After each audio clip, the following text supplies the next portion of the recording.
state government in the last.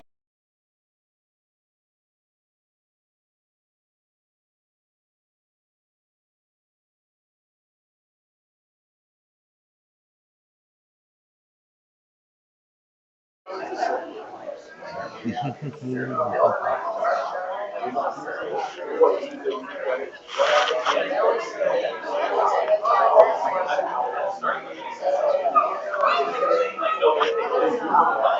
think we should go raid next door for some balloon hats. Yep, I'm up for it.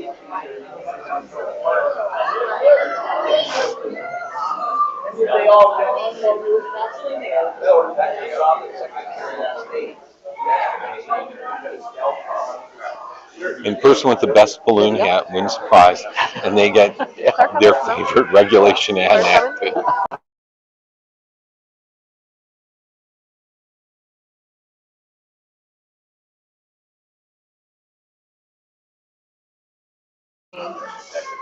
Happy Saturday. Welcome to our March Advocates meeting where we have an amazing panel of people that are going to come and talk to you. I'm Marissa, Environmental Justice Associate Organizer with the Sierra Club Delaware chapter. Happy to get us started today. A rough rundown of what's going to happen. So we have this really great panel. We have 2 questions for each of them, and then there'll be a time for question and answer after they're done speaking. Then we will break for lunch. We'll do a very brief presentation on crafting a personal narrative. And then we have a really fun activity for you all after lunch where you'll get to draft your own Valentine's Day card or other personal message to your legislators about what you want them to do advocacy-wise as you are their constituent. So I'm very excited about today. Thank you all for coming. What I would love real quick is just introduce yourself to both partners on both sides of or neighbors on both sides of yourself, if you could. So I'll break for like 15 seconds to do that. Well, so we met each other. Yeah, hello, no, we already hello introduced, again. and I am here Hello again. also. Yeah, hello again. Check our laptop.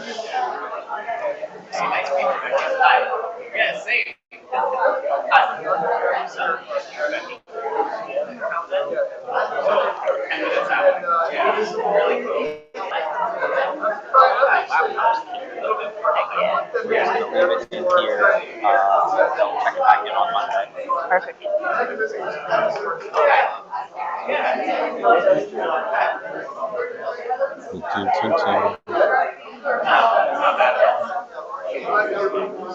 I am hearing some really great intros right now. This is making me happy.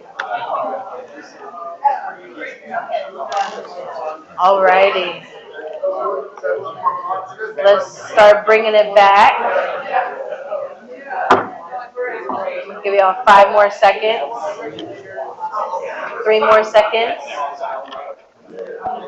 1 more second. Thank you so much. Okay, amazing. I'm glad that I heard some really great intros flying around. I always love when we get to meet the other folks who care about the same things that we care about. So we are going to jump right into it. So I'm going to start with Frederick, and I would love for our panelists to introduce themselves. You got it. Does this work? I don't need it. But.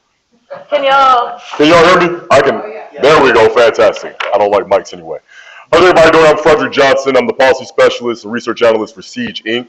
That's the Center for Engagement, Environmental Justice, and Health Empowering Communities, led by Dr. Jacoby Wilson, who's had about almost 40 years of environmental justice experience. What I do specifically within my position is, as an urban planner by trade, I study and analyze environmental law and policy to best understand how we can develop more equitable solutions for the most impacted communities. Specifically for data centers, what we've been working on is trying to build out a framework that the most vulnerable communities can use to best protect themselves against the inevitable development, unfortunately. Yeah, thank you. Jameson? I'm Jameson Tweedy. I'm the public advocate for the state of Delaware. I've been in this role since last May, so it sort of coincided with an immense number of things all happening at once. As public advocate, my job is to represent the interests of Delaware ratepayers, and that means Delaware ratepayers when issues are for the Public Service Commission, utility rate increases, utility policy, those sorts of things. Also on state legislative policy, and also with PJM, our grid operator. The Public Advocate's Office is a member of PJM, and so we have some ability to participate in what PJM does. And then also on federal issues, my office has statutory authority to act on federal issues when it comes to FERC or Department of Energy, that type of thing. Basically, since I started in this role, data centers have become a huge part. They have the potential to immensely impact both reliability and costs for ratepayers. And so it's something that I have been on a crash course learning about and focused on basically since I started this job. Amazing. And Rep Burns. Okay, my name is Frank Burns. I'm state representative for 21st District, which is up in the Pike Creek area. I'm on the House Energy and Natural Resources Committee. I'm also active in the Energy Stakeholders Group, which meets every other Friday afternoon. It gets down in the weeds, but if you have the wherewithal to deal with that and the interest, is a great place to hear about what's going on in energy policy in Delaware. And I'm also co-chair of the Nuclear Feasibility Task Force that the legislature is currently running to try to look at our energy future. So I will say this, if I could do that one slide, that, sorry. I do want to emphasize this, one of the pervasive myths that you run into with data centers is that where it's located doesn't matter. Like it's going to have the same impact on us if they build it in Ohio or Pennsylvania, at least on energy costs. So we should build it here because that'll give us the trade union jobs here.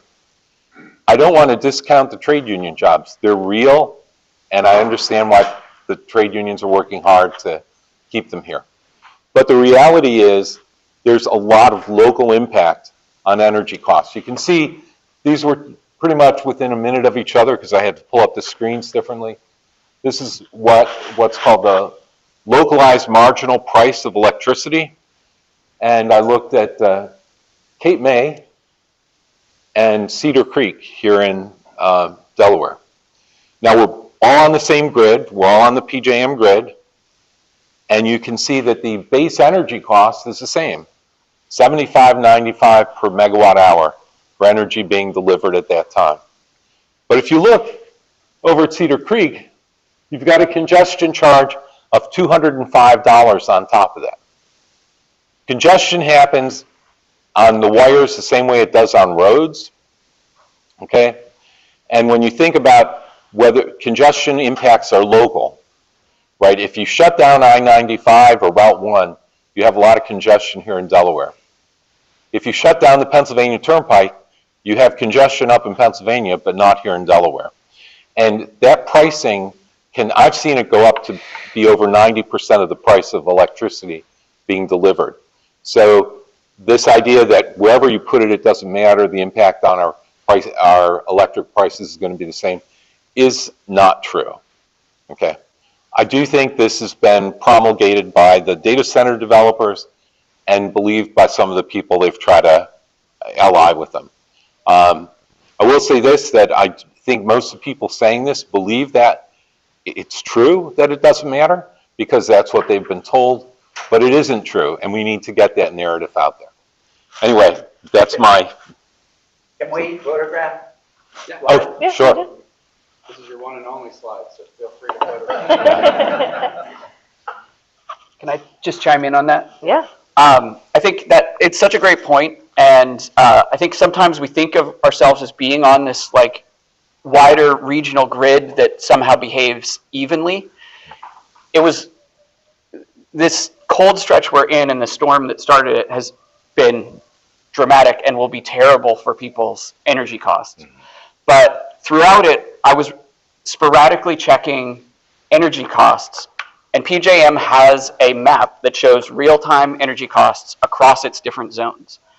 And throughout the storm, the cost of energy, and this isn't necessarily the cost we're paying, right? We're paying Delmarva's rates or whatever your supplier's rates are, but this is the real-time locational marginal price of energy in different places. And it would vary wildly. Often, for some reason, ComEd in Illinois was by far the cheapest.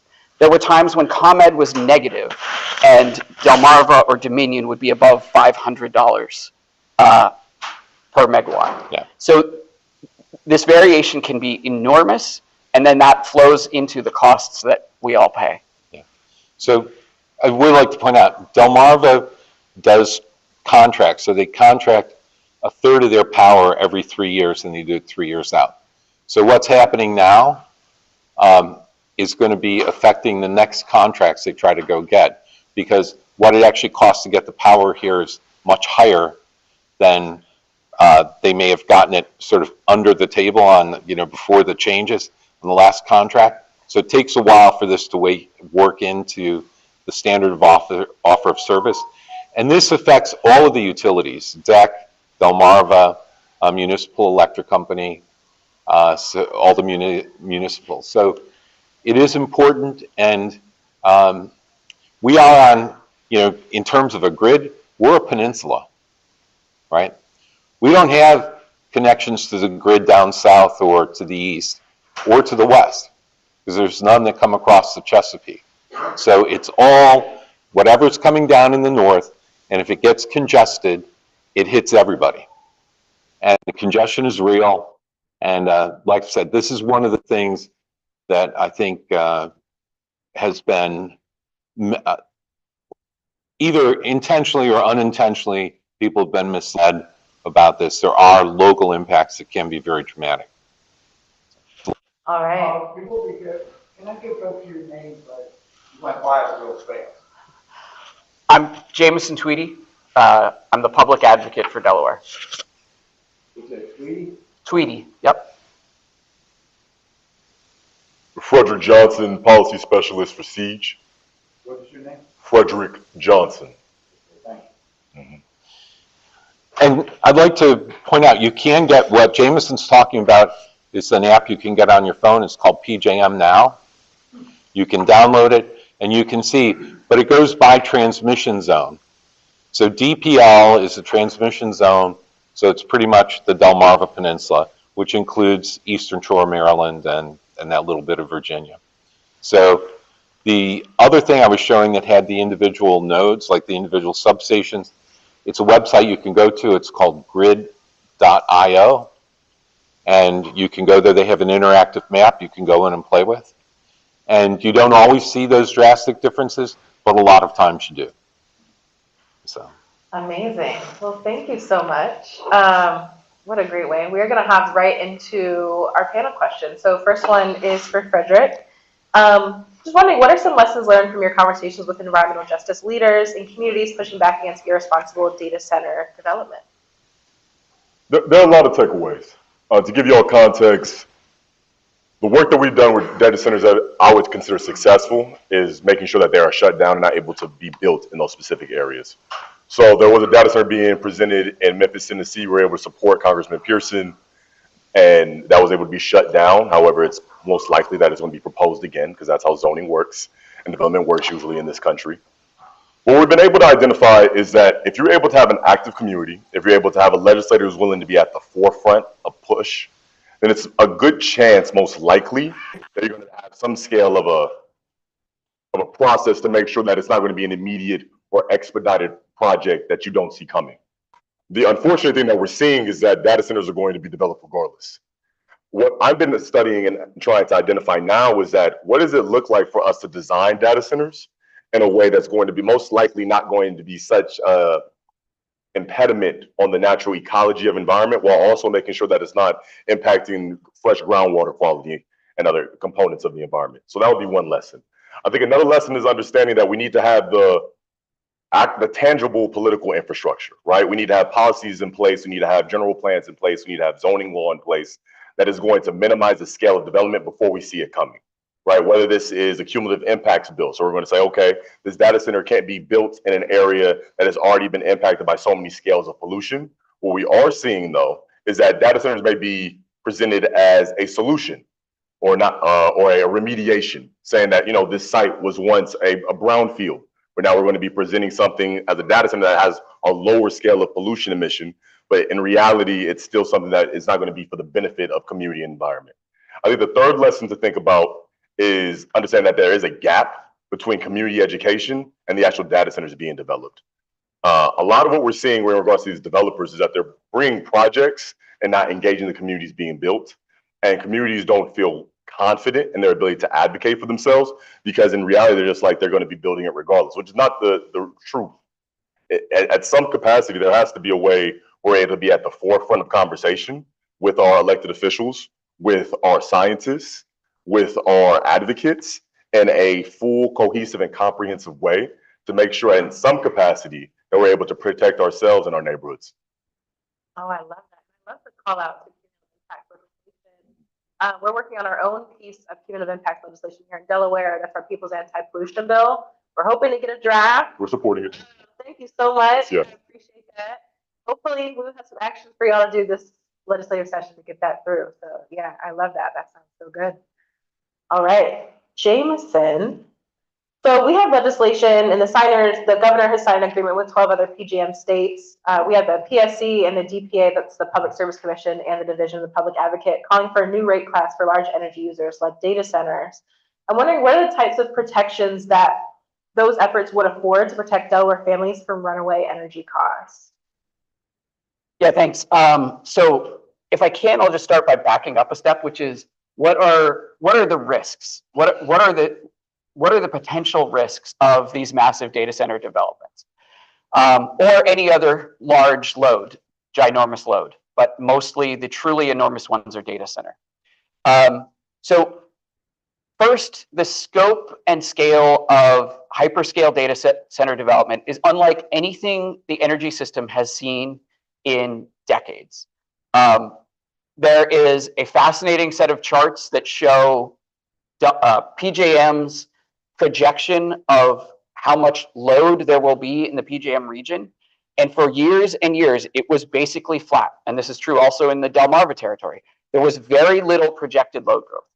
And now we're suddenly in a new set of projections that only started in 2023. They started to get a sense of this, 2024, 2025, where it has suddenly spiked. And now we're talking about adding something like the energy grid of California or Texas to our energy grid in the span of a couple of years, like 5 years or less. And that is immense. And it's also extraordinarily difficult because you cannot build new energy generation on the same time frame that you can conceivably build a hyperscale data center.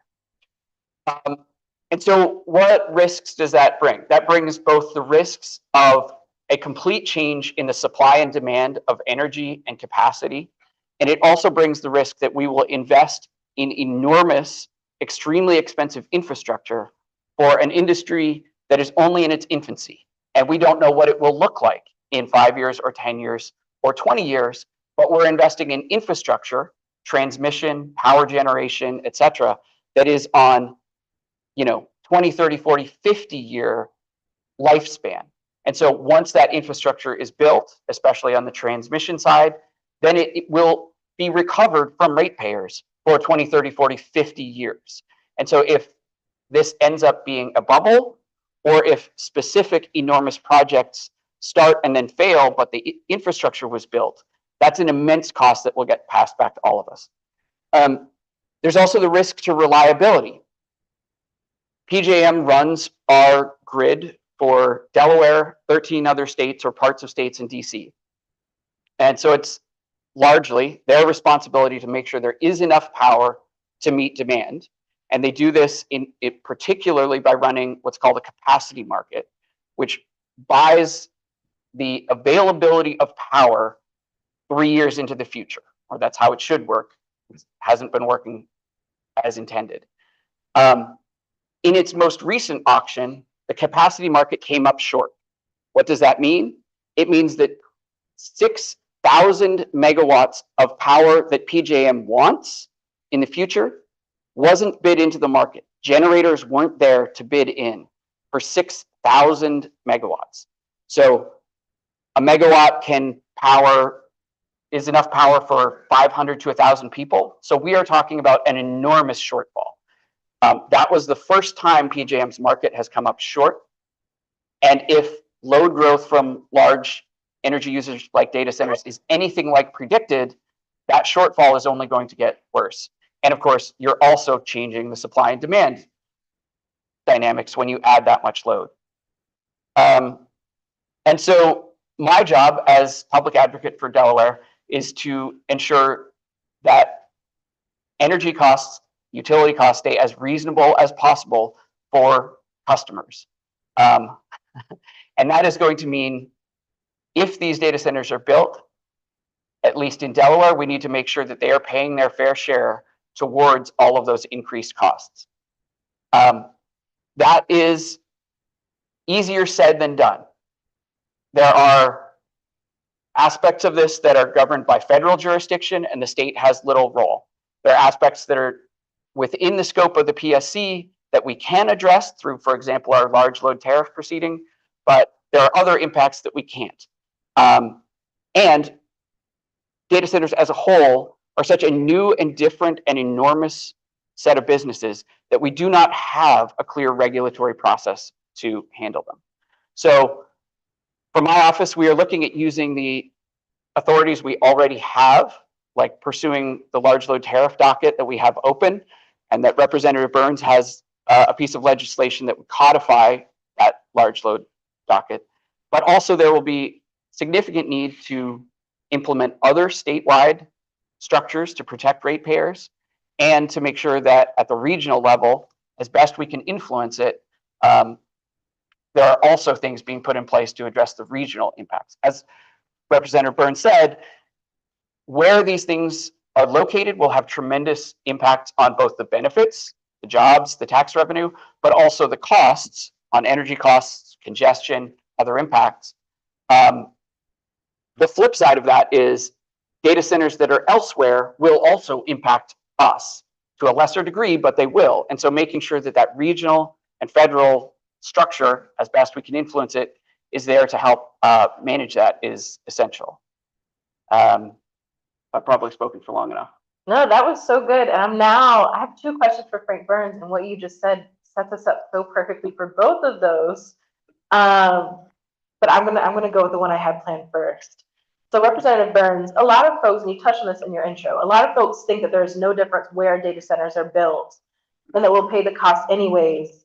Do you disagree or agree with that, and why? Oh, I disagree with that completely. That is a myth. There are local impacts. I talked about congestion, and congestion feeds a cycle. So, and I'm going to backtrack a little bit. An electric utility can't say no when someone asks for service. They have a duty to serve. They're a monopoly. So if a data center says, I want to connect here, they can't say no unless it will literally make the lights go out. The only reason they can say no is if it will completely make the lights go out. But if it will double, triple, or even more impact electric bills, they can't say no. And in fact, they have a financial incentive not to. Okay? Congestion costs are passed through. So the PSC can't regulate pass-through costs. It's what the utility is paying for the power. They're just passing it through. Delmarva doesn't make the power. They just, whatever they have to pay for it gets passed through. But then that congestion is used to justify, well, now we need more transmission lines. And when they build transmission lines to try to fix the congestion that has been allowed to occur, they get to add their profit margin on top of that. So that, and then all of those things, the transmission costs, but also the initial congestion costs, are socialized right now. They're spread among every customer of the utility. So again, this is you know, the data centers are businesses. They're not benevolent. They're trying to make as much money as they can. They make more money if they can pass off costs. Okay, Delmarva is a business. Delmarva is owned by Pepco Holdings, which is owned by Exelon. So if you think the people at the top are really caring about what the electric bills here in Smyrna are, you're crazy. That's not the case. The local people may be empathetic, they might be nice, but the people that are making the decisions are trying to maximize return for their shareholders. Because if they don't, then they're out, right? That's the way corporate America works. So we have to be very skeptical, and we have to understand what the motivations are going on. And it's up to the government, whether it's the legislature or the PSC, to protect the ratepayers. Because the idea that somehow it's going to happen magically is ridiculous. So that's for that. Yeah, thank you so much. I love that you knew that the Department of Power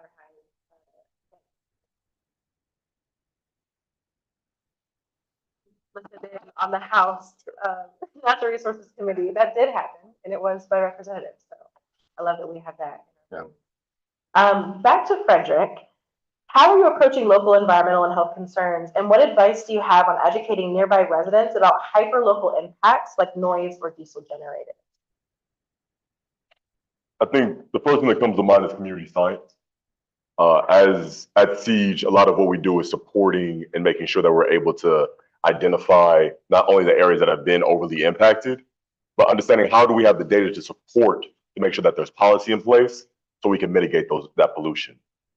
What we're seeing with data centers is that a lot of these areas usually being built are most likely chosen because they're the most affordable. And most likely their most affordable is in proximity to areas that are also considered disadvantaged.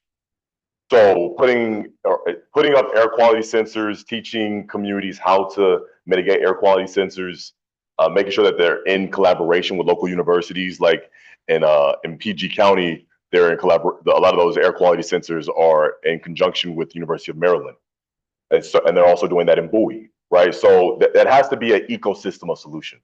As Dr. Wilson says, a symphony of solutions. It has to be multiple instruments all playing a role to make sure that communities are supported. In regards to specifically for noise or diesel, as an urban planner, the first thing that comes to mind is zoning law and general plans. Usually in cities and counties, you have a cycle of how general plans are updated. There usually is a 2035 plan or a 10-year plan, what development's supposed to look like. And many times this is a beautiful opportunity on one end to describe the type of future we want to live in regards to the spaces that we're going to be occupying. But it also is a beautiful opportunity for communities to advocate for what they don't want in their areas. This is not the only piece that could lead to a solution. And when we're saying solution, we're talking about, again, a part of the symphony. But if we're able to get in that general plan, that means we're able to somewhat get ahead of it, and then making sure that we have legislators that are putting the policy in place to make sure that the plans now have teeth. So it's not just performative policy. We're not just going to say, okay, we want to have sustainable development. We want to make sure that we're building housing, but it's not going to be displacing communities, right? We want to make sure we're building housing, but it's not going to be market rate. It's not going to be done in a way that's going to further pollute the environment. So, and in regards to diesel generators, the first thing that comes to mind was a project that was going to be proposed in Memphis. And a lot of that had to deal with light pollution. So when the question was asked, what are other local impacts? It's not just economic, it's social, it's environmental, right? As many of you may already know, data center is one of the largest impacts that it has on the environment is it has to have access to fresh groundwater. And in Memphis has one of the largest fresh groundwater reservoirs in the country. And this data center was going to be immediately impacting, I think, the water quality of over 200,000 residents. So that was another reason, right? We have to be very specific how we see these developments are going to be impacting our lives and our environment, and then making sure that we have policy in place and political and zoning and planning infrastructure in place to make sure that we're protected. Yeah, I love that. I have also seen that data centers, the way that we say data centers present a very unique situation and they need unique solutions. And I love the way that you're looking at it, where you're looking at how we're taking care of people, but also how it touched on things like planning and zoning and all of that. So that is amazing. Jameson, what factors, I know you talked about the rate design in the earlier question, what factors can currently be considered in the rate design process? And what are some other things that would protect ratepayers but are harder to capture? Yeah, it's a great question. So as I'm thinking about these hyperscale data centers, the potential impacts they have, the potential cost impacts they have sort of fall into 4 categories, at least as I'm thinking about them. So you have the need for distribution infrastructure upgrades. So distribution infrastructure is in the state, more local electric system infrastructure. Then you have the transmission system upgrades. And those are the either within the state but bigger, or the interstate transmission system that gets power. One of the reasons, for example, Starwood picked the Delaware City location they did is it's right on huge transmission lines that run from nuclear site in New Jersey to nuclear site in Pennsylvania. So it's on one of these huge transmission systems. But what happens if you have a customer that's suddenly taking maybe half the capacity of that enormous transmission line? Does that new transmission line need to, does a new transmission line need to be built? Well, that is millions or tens of millions of dollars per mile. These are enormous, enormous costs. So then you have the impacts on the energy costs, like suddenly you have new customers who are buying enormous amounts of power and not enormous amounts of new power being generated. So that's going to change those markets. And one subset of that is then going to be the capacity market, which again is that market that PJM uses to pay for future power generation. That market has already spiked. And when I say spiked, it's gone up 1,000% over the last couple of years. And the only reason it hasn't gone up higher is because it's currently under a court settlement to cap it.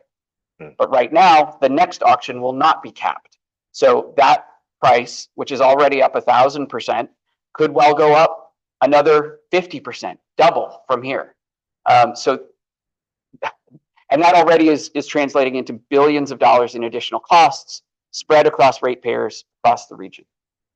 So thinking about those four categories, the large load tariff, which we have opened a docket for before the Public Service Commission, cleanly can deal with distribution costs. And then all the other ones will require considerable creativity or are outside the jurisdiction of what the state and the Public Service Commission can do. And so that's where we need a whole host of other solutions if we are going to ensure that these new large customers that have significant amounts of money and anticipate being highly profitable are paying their fair share towards all of this. So that means regional solutions and it means federal solutions. And one of the real big challenges is estimating all of those costs. These are new, these are enormous, they're changing the system in ways we don't know. And so even getting a handle on what these costs are going to be is going to be a huge challenge. And then just the last thing I'll plug, which isn't directly relevant, but is a lot of this happens, or at least the part that happens before the Public Service Commission, or the part that happens in PJM, happens without a ton of public involvement. And getting the public more involved to the extent it's plausible, I think would be highly beneficial. So, you know, I have participated before the Public Service Commission now in this current role and in a prior role where I represented DENREC, our state environmental agency. And it was, you would see very, very few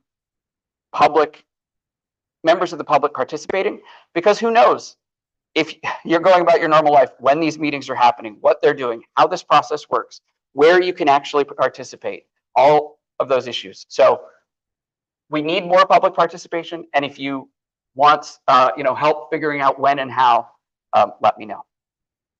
Yeah, I love that. And your impact list certainly will not go without reminders of when opportunities to engage in this, because that's what we do here at the Circle Delaware chapter. That did set us up very well for my last question for Rhett Burns, which is, what do you see as the policy levers and options to ensure data centers work to help and not harm our climate and energy goals? Well, I think part of it is adequacy of electrical supply is the state's responsibility. We were on a path before data centers hit with the offshore wind to becoming close to self-sufficient in electricity generation. One of the things that can be done, and there's bills being worked on to do this, is to require any data centers to generate electricity in Delaware so that it comes onto the grid in Delaware.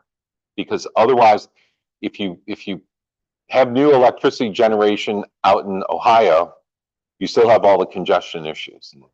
its delivery locally into the grid in Delaware is a very important part of this.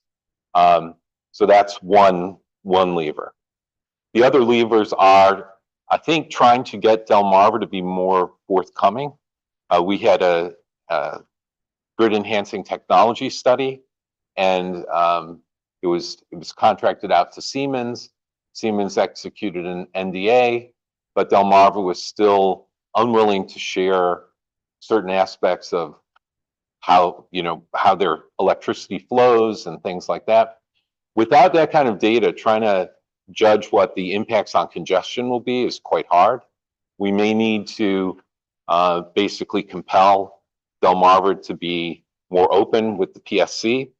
And there is plenty in statute already that protects confidential business information that state agencies gather. So I think we have to look at that. That's one of the things that I'm looking at. I think we're going to need to have a commission to actually study data centers. And I think it's likely that you'll see a movement to have a pause on data centers come in, be proposed in the near future. So I think right now, as Jameson said, it's all new. We need to find out what data will actually help the PSC to be able to figure out what the costs are going to be. And we may need to compel that information to be provided. So maybe, access to contracts signed with large load customers who are interacting with Delmarva. And I think in general, Delmarva's been sort of very closed in terms of what they're willing to share. So again, it might require legislation for the information needed to even figure out what the costs are going to be, and then to put them into a tariff so that the data centers are actually carrying their weight. Amazing. Well, thank you so much. Let's give a quick round of applause for our panelists. Thank you. Now we are going to move into a Q&A portion. We've got 10 minutes of this. And so what I am going to ask, please keep the context to your question to one sentence and then ask the question. Okay. And then if you're mumbling on, I'm going to speed you up. So I see Dale has his hand up, so we'll start with that. Okay. You had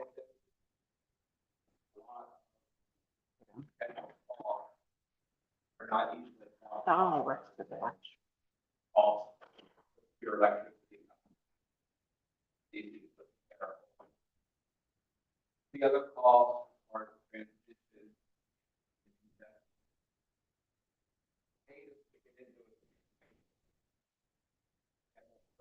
Burn, fill, acid.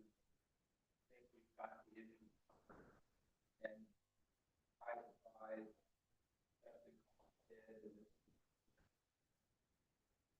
had a pause that we given us time that we could be able to quantify for the data center. Okay, I'm going to repeat it for the thing. So what you're asking is, would a pause give us the time to study to make sure that data centers are doing their fair share? Is that the other electric costs that aren't easily quantified? okay? So yeah, would a pause give us time to find out the other costs that aren't as easily quantifiable? Thank you. Great question. And so not only are they not easily quantifiable, but things are changing at the regional level, at the federal level, that would impact how those costs end up getting shared out. And so the playing field may shift in real time, over the coming months, throughout this year. And so in addition to what you said, having a pause to know what the state of things is at PJM, or if the federal government is going to also set, take a role in how these costs are allocated, that would be probably quite prudent. So just as context, the PJM for the second half of 2025 engaged in what they call a critical issue fast path. This is their we need to make a decision on a timeline that's way faster than they ever normally handle things on, dedicated to large load additions, basically enormous data centers and conceivably other large customers. So that happened from August to December. At the end of that, a bunch of proposals had been made and none of them passed. And so just a week or two ago, because it might be 2 weeks ago now, PJM, the board of directors said, okay, here's what we're gonna do. None of the proposals passed, here's what we're gonna do. But that still has to be implemented. That's just sort of the initial framework from the board that now has to be implemented, and there will be additional stakeholder processes at the PJM level to determine how it's actually implemented. So we don't even know exactly what that regional framework is going to be. As Marissa mentioned, the White House and governors entered into a statement of principles, and those set of principles include various principles that are intended to protect ratepayers, but those are just principles that now need to be implemented by PJM. There's also legislation proposed at the federal level that would set some basic requirements around, what is known about data. Frank was talking about the lack of transparency, sort of what is known, how that's incorporated into forecasts, how costs are shared, and encouraging states to all have large load tariffs. But that is just proposed legislation, nothing has been passed. So all of these things may change in real time, in addition to it being very hard to estimate those costs. So having more time and knowing what the actual state of affairs is at the regional and federal level would be very beneficial as the state is trying to determine what its policy should be. If I could add on to that a little bit, Yeah. I'm sorry, I don't want to take Q&A time away, but one of the things that's in there, in those proposals, is that states that import more electricity than they produce will get charged more for their electricity. Right now, we are an importing state. Our ability to climb out of that hole changes a lot if we bring on a lot more load, because there's really no quick fix to stopping being a net importing state if we have large electric loads added to our current system. So that's another thing that's changing in real time. So. Thank you. I've got Glenn and then I've got Joe.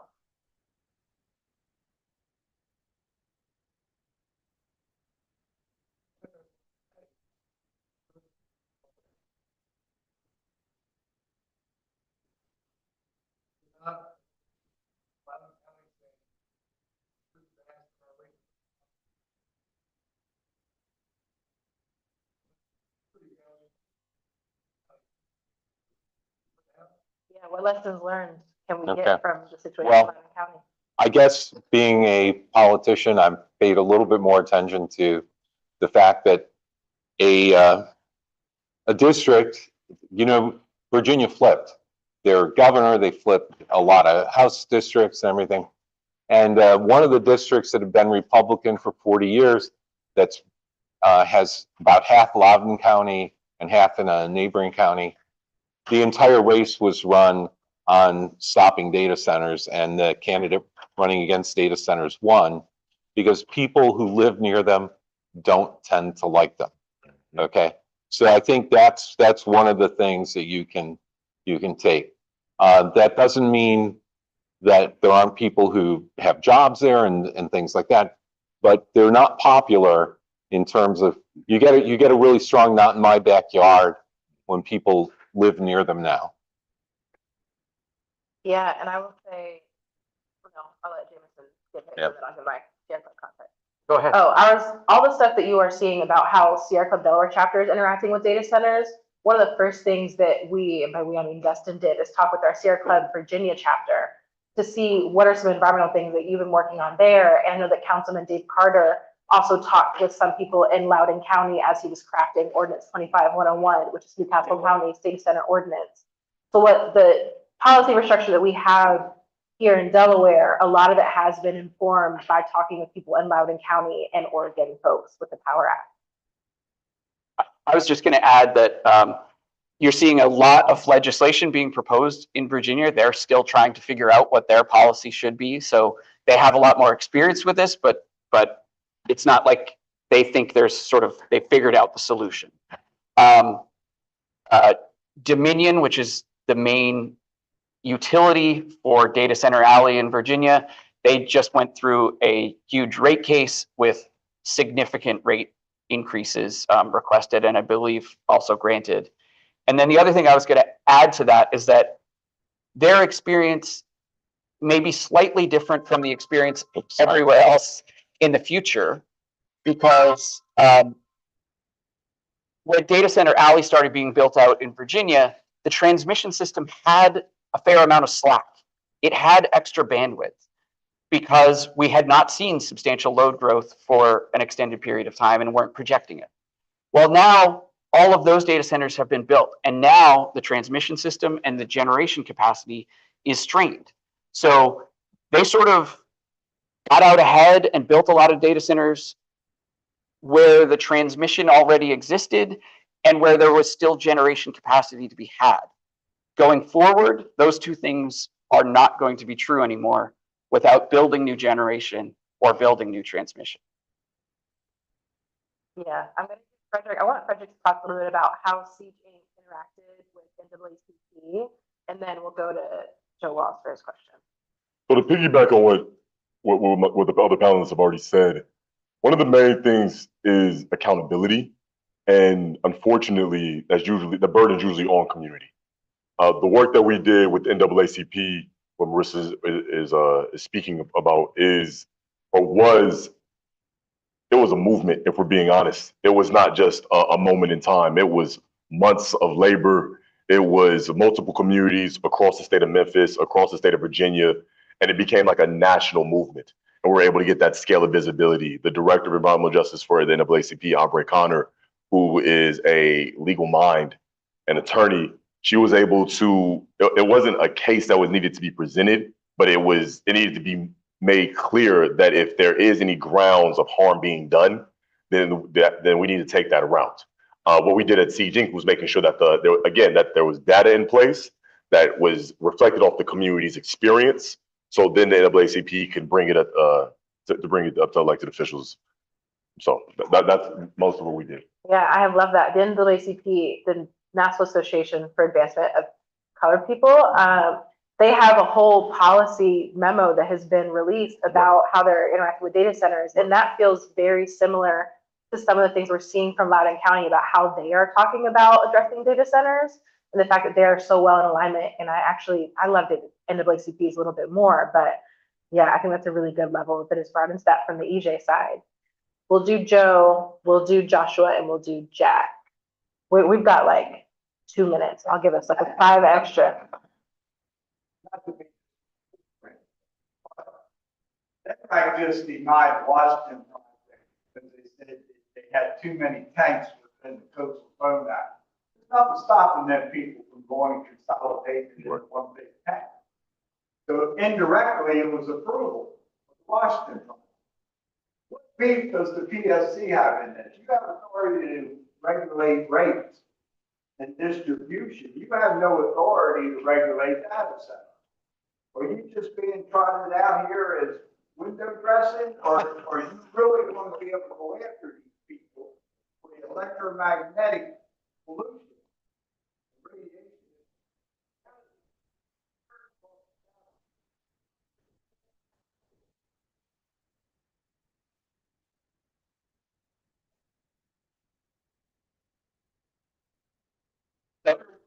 I have no role over electromagnetic pollution.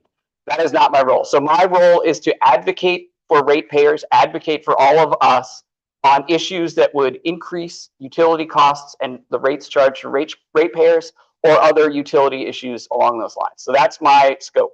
I am not the PSC. The PSC is the commission and the decision-making body. I am the advocate for ratepayers. I do not have any regulatory scope. I do not get to make any decisions. What I get to do is represent our interests on these issues. So that is what I will do. And I'll say this, I think one of the things is usually sort of zoning issues are supposed to be county. And Newcastle County has not moved forward on this. and they've allowed multiple proposals to be put in that are going to now likely be grandfathered. The state usually is in charge of energy policy, and there's certain pollution things that are under the purview of DNREC. I think you're right. I think it's very likely that Starwood is going to appeal the rejection based on coastal zone. And then if their appeals fail, they will file something modified to in some way avoid the particular issues that were brought up by the Coastal Zone Act review. So I do think that is likely to happen.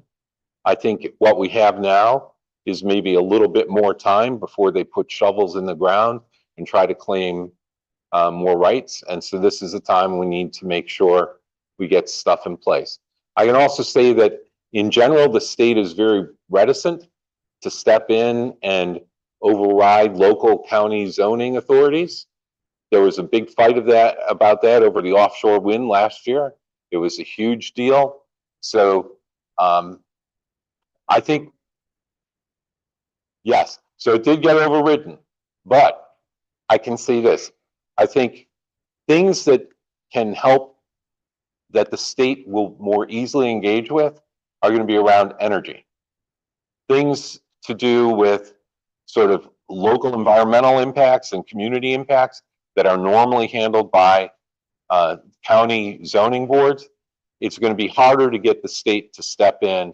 In other words, it's probably easier to rally the votes to get something passed on energy than it is to get something passed at the state level on controlling impacts, community impacts. That doesn't mean it can't happen. It just means it's a separate fight. So I would expect that you'll see bills about them, but they will be separate because we don't want to hold back being able to control things on the energy side because the fight over environmental issues is going to be a harder fight. At least that's the way I see things shaping up. That might not be true at all. Yeah, to piggyback on what the representative said, I think that when we think about something on the state level that could then have concentrated local solutions, that's why that anti-pollution bill is so important, right? When you think about cumulative impacts in data centers are not going to be contributing to the health of an environment. But again, on the local level, it's thinking about what does it look like from county to county, from city to city. But if the benchmark or if the framework is presented at the state level, then counties are able to create something specific to the scale of pollution each county has experienced. Yeah, it's gonna have to be a mixture of state and local solutions 100%. for us to Yeah. get our way out of this. Let's do Joshua.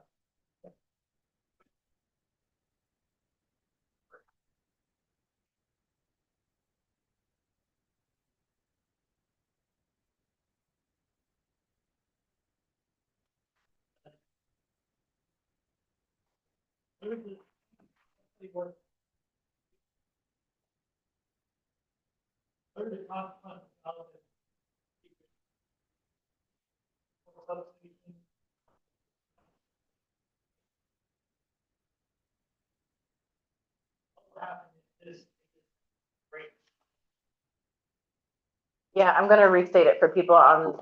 So what does it look like if we get it wrong and we build this data center and our power grid is not prepared to be able to accommodate it? Okay. First of all, I don't think they'll be able to connect if it's going to crash the grid in any sort of immediate sense.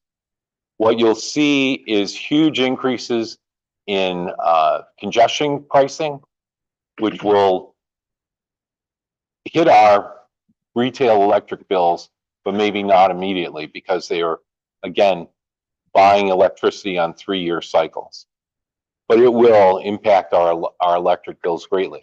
Then will come the building transmission, which will also get rolled into our electric bills. So as things stand now, the congestion we'll all pay for, the new transmission that comes to relieve the congestion the data centers cause, we will all pay for.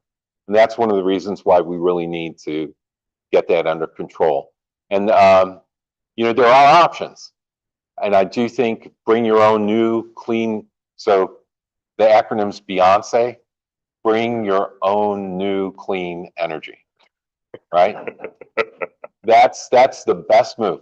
Now in Delaware, we have only two ways to produce electricity in Delaware.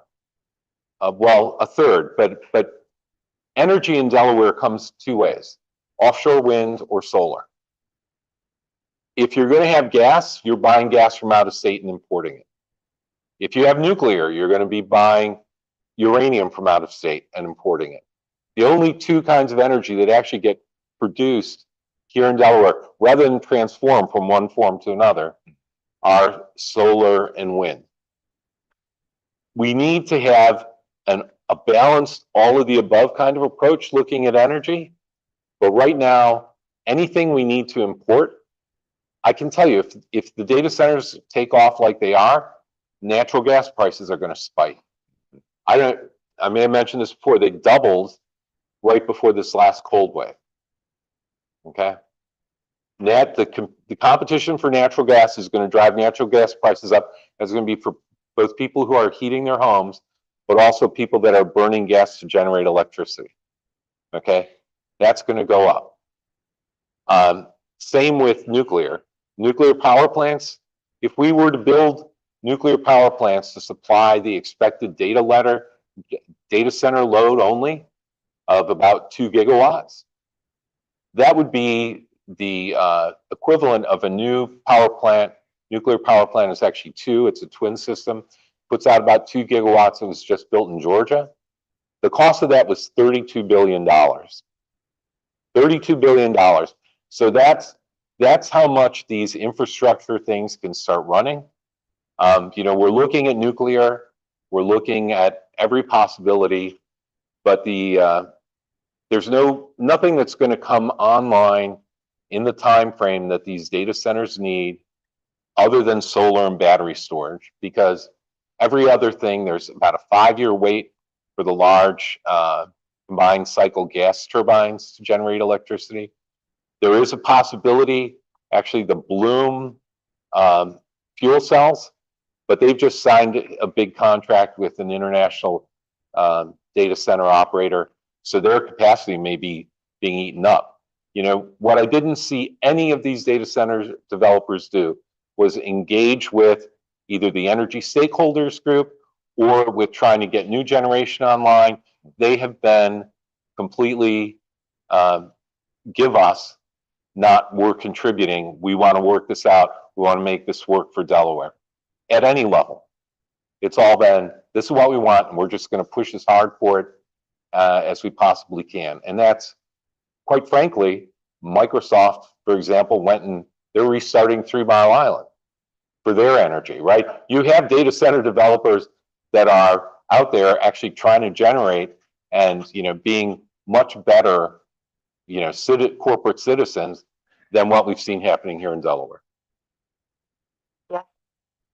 Just to add to some of that, so hopefully to relieve you somewhat, before any project of significant scale is allowed to come onto the grid, there are significant engineering studies that the utility would do, and depending on the size of it, also studies that PJM would do to ensure that there is that level of reliability for the local distribution system, or if it's huge, also the transmission system. So those studies will happen, and then determinations will be made as to these are the upgrades that are needed to the distribution system, to the transmission system, et cetera. And so that's what Frank was saying. You should have some degree of comfort that that part of it will be taken care of. But all those things come at tremendous cost, and both on the generation side, as Frank mentioned, and on the transmissions side. I mean, PJM is authorizing various transmission projects in the billions. These are enormous and expensive projects. Just one, but on the reliability side, what PJM has said is it is not their responsibility to ensure there is enough power to meet the demand. So various people, including the independent market monitor for PJM, had said, you should stop new data centers from coming online until there is the generation to meet that demand. And PJM said, no, we can't do that. It's not within our scope.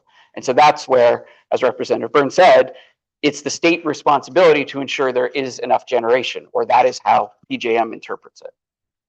Well, thank you so much. This was an amazing panel. One more round of applause for our amazing panelists.